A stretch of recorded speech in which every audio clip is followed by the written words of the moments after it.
grade असिस्टेन्टको हैन क्वालिटीहरु के हुन्छन् त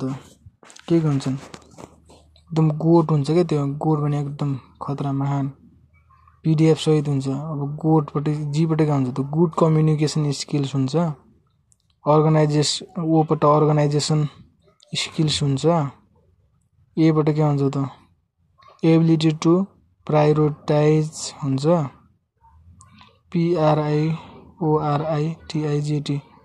एबिलिटी टु प्रायोरिटाइज हुन्छ अनि टी बटे के हुन्छ टिम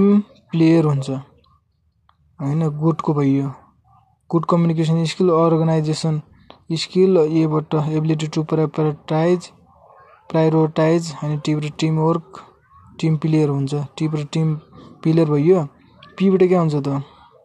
पी बटे के हुन्छ positive can do attitude D बटे के हुन्छ डिटेल ओरिएन्टेड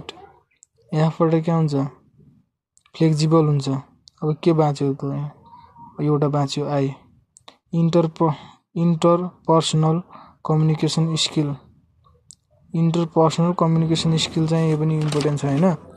अब त्यो गोडले के लाउनु पर्छ ह्याट र क्याप कहिलेकाहीँ ह्याट र क्याप लाउनु पर्छ ह्याट पटे के हुन्छ अनेस्ट दुईटा अनेस्ट हेल्पफुल एजबाट ए बाट अकाउन्टेबल हुनु पर्यो टी बाट के हुनु पर्यो ट्रस्ट वर्दी हुनु पर्यो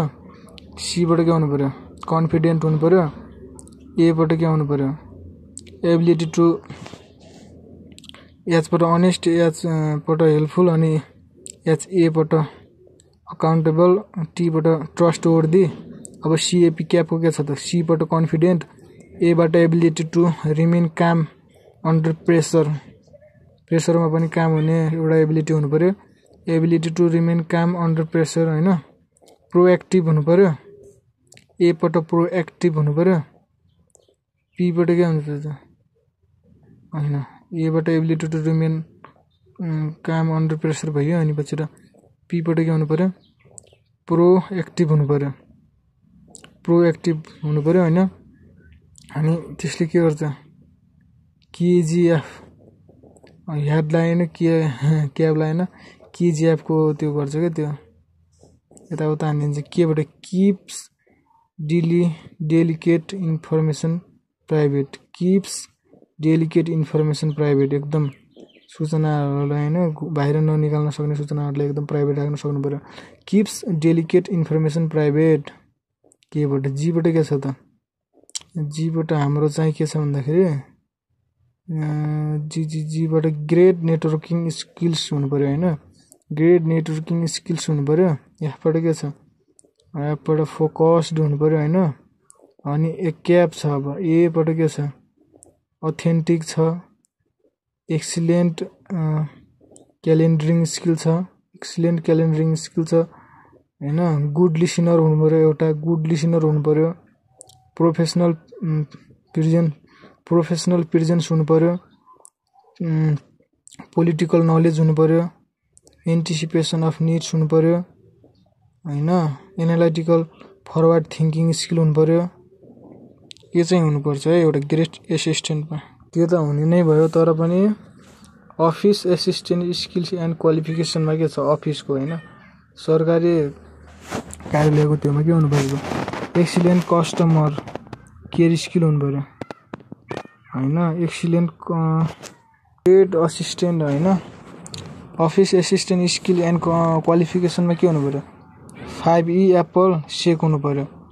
5E मा के छ त अब एउटा E मा छ एक्सिलेन्ट कस्टमर केयर स्किल हुनु पर्यो अर्को E मा के छ एक्सेप्सनल कम्युनिकेसन स्किल हुनु पर्यो एक्सेप्सनल के अलि एकदम खतरनाक अनि अब एप्पलको आयो है ability to maintain a strict level of confidence ability to maintain strict level of confidence को एउटा स्ट्रिक्ट लेभल लाइक मेन्टेन गर्न सक्ने के ability to maintain a strict level of confident अनि एपी बाट के छ प्रोफिसिएन्सी इन कम्प्युटर स्किल अर्को पी बाट के छ प्रोफेसनल एभिडेन्स अनि याल छैन एपीपीएल ई बाट के छ एक्सिलेन्ट टाइपिङ स्किल हुनु पर्यो हैन स्ट्रङ प्रब्लम अब के छ एसई के सेक छ स्ट्रङ प्रब्लम सल्भिङ स्किल हुनु पर्यो एक्सिलेन्ट अर्गनाइजेसन स्किल हुनु पर्यो high motivated and ability to prioritise efficiently हुनु पर्यो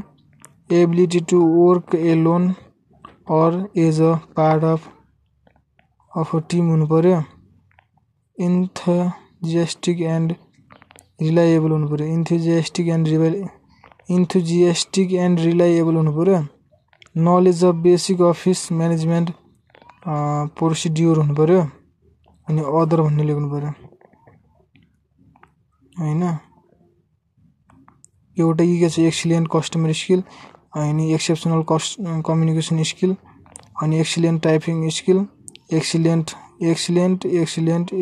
तीनवटा एक्सिलेन्ट अर्गनाइजेसन स्किल अनि इन्थुजियास्टिक एन्ड रिलायबल हुनु पर्यो अनि एपटे के छ ability to maintain a strict level of confident proficiency in computer skill professional appearance strong problem solving skill हुनु पर्यो high motivated and ability to prioritise efficiently हुनु पर्यो ability to work alone as a part of team हुनु पर्यो ability to work alone as a part of अफिसको part भएर एक्लै work गर्ने एउटा हुनु पर्यो क्या त्यो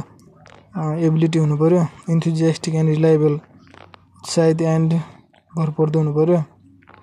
knowledge base office management procedure हुनु पर्यो knowledge of basic office management कस्तो नलेज हुनु पर्यो बेसिक अफिस म्यानेजमेन्ट प्रोसिड्युर हुनु पर्यो अदर हुनु पर्यो